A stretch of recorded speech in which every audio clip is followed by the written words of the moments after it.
Johnson. Por cierto, Kennedy había sido el primer presidente nacido ya en el siglo XX. Lyndon B. Johnson era ser el segundo, nacido en 1907, si no me equivoco. Más o menos, era mayor que Kennedy. Era más grande que Kennedy, oriundo de Texas, ¿no? También sirvió en su juventud en la Marina.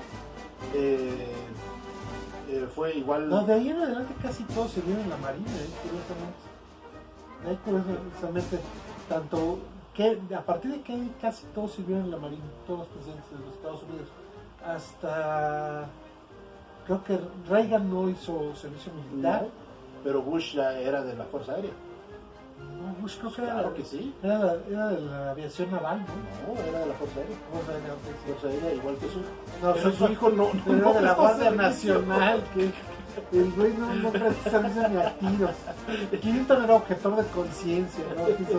Ese se quería huir del draft a Vietnam. Obama tampoco hizo servicio. No, pero ya Obama ya le tocó la época en que el servicio militar ya no era obligatorio, era voluntario. Pero Trump, el pobre muchacho tenía espolones. Y los tenía porque digo que ahora ya no los tiene, ¿no? Porque le preguntan, ¿y en qué pierna tiene los espolones? No sé. Tiene que revisar el expediente médico. No tenemos que brincar para saber en qué pierna tenían los espolones. No, pero lo peor del asunto es que Trump sí estuvo en la academia militar. O sea, él estuvo en una academia militar y le dio culo al puto ir a Vietnam, ¿no? Es básicamente lo que pasó, ¿no? Sí, no, pues es que Vietnam, el problema de Vietnam fue la primera guerra televisada en directo. Y pues nadie estaba acostumbrado a ver lo que pasaba en una guerra en el televisor de su casa, ¿verdad? Bueno, no, sí, en la Segunda Guerra Mundial también lo pasaron, no en vivo, pero pasaron. Sí, pero la idea que tenía el gringo en esa época de la Segunda Guerra Mundial era la serie de combate, en donde un gringo disparaba un tiro y se morían 7 alemanes. Entonces, el Lyndon B. Johnson le va a tocar en su contraparte mexicana a López Mateos y Díaz Ordaz. Y a López Mateos le devuelve el chamizal. Johnson. Así es. Porque Kennedy Kennedy tenía cosas muy interesantes, pero también tenía unos arranques de gángster de Boston marca diablo. Cuando le presentan en 1867 hubo un cambio de curso en el río Bravo. Entonces parte del territorio mexicano que estaba separado por el Bravo se quedó del otro lado estadounidense. Y Estados Unidos lo ocupó porque pues, la frontera corre del Bravo para allá. Era un pedazo de terreno no muy grande, eran unas 4 hectáreas. No, sí es un parquecito bastante considerable. ¿Pero por cuánto? ¿100 hectáreas? Más o menos. Por ahí, es una pero no es una. En proporción no es un pedazo muy grande. No es el territorio, pero sí es un Entonces, importante. México estuvo negociando por siglos con Estados Unidos, desde 1867 en adelante estuvo negociando la devolución de ese terreno llamado Chamizal. Kennedy, cuando viene a México, López Mateos le presenta todo el expediente del chamizal y Kennedy dice, ¿saben qué? Yo no voy a leer todo esto. ¿Cuánto dinero quieren por las hectáreas? Y ya. Y López Mateos se molestó y dijo que era presidente y no agente de bienes de raíces. Sí. Y Kennedy se molestó más y lo mandó a freír espárragos. Entonces tuvieron que esperar a la muerte de Kennedy para reiniciar negociaciones con Lyndon Johnson. Lyndon Johnson, aunado que si era tejano, dijo, bueno, se les devuelve. Y Johnson devolvió el chamizal en 1964. Así es. Y decía Mauricio Garcés en una de sus películas, que salía con Elsa Aguirre, que estaba peleando con ella, y dice, tenía que agarrarme de Chihuahua, así son las de Chihuahua, broncas y pesadas, y con lo del chamizal están insoportables los de Chihuahua. Decía el maestro Garcés. De doña Elsa Aguirre, que francamente en esas películas estaba espectacular.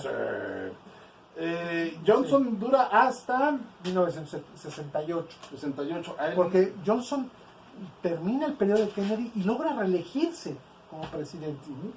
Y Johnson le toca lo peor de la guerra de Vietnam, porque es cuando Johnson ya decide realmente que Estados Unidos intervenga en Vietnam.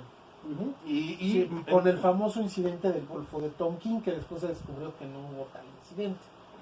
en que lanchas cañoneras de Vietnam del Norte atacaron un Lanchas cañoneras y la Fuerza Aérea de Vietnam del Norte atacaron furiosamente. un barco de guerra estadounidense. Sí. Fue el pretexto. Bueno, fue el pretexto. No, pues sí, no, siempre necesitan el pretexto, siempre, ya lo hemos discutido Sí. otras veces, Estados Unidos siempre necesita ser el agredido.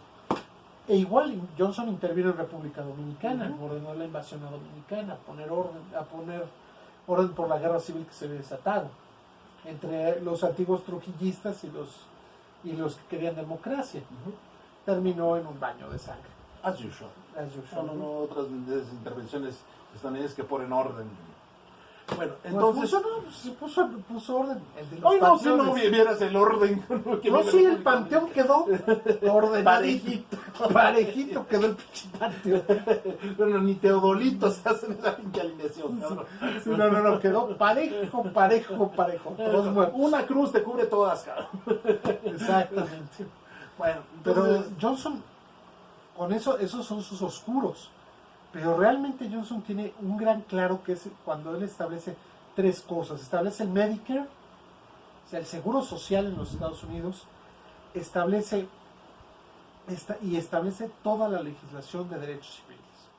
Johnson, a pesar de ser sureño y a pesar de ser demócrata, impone la legislación de derechos civiles y hace el reconocimiento de derechos civiles a toda la población afroamericana. Y la va a imponer, o sea, no solo la avala, sino que la hace respetar. La hace respetar. La hace respetar por las buenas y a veces hasta por las peores. Sí, porque Lyndon Johnson era un tipo que no se andaba con cuentos.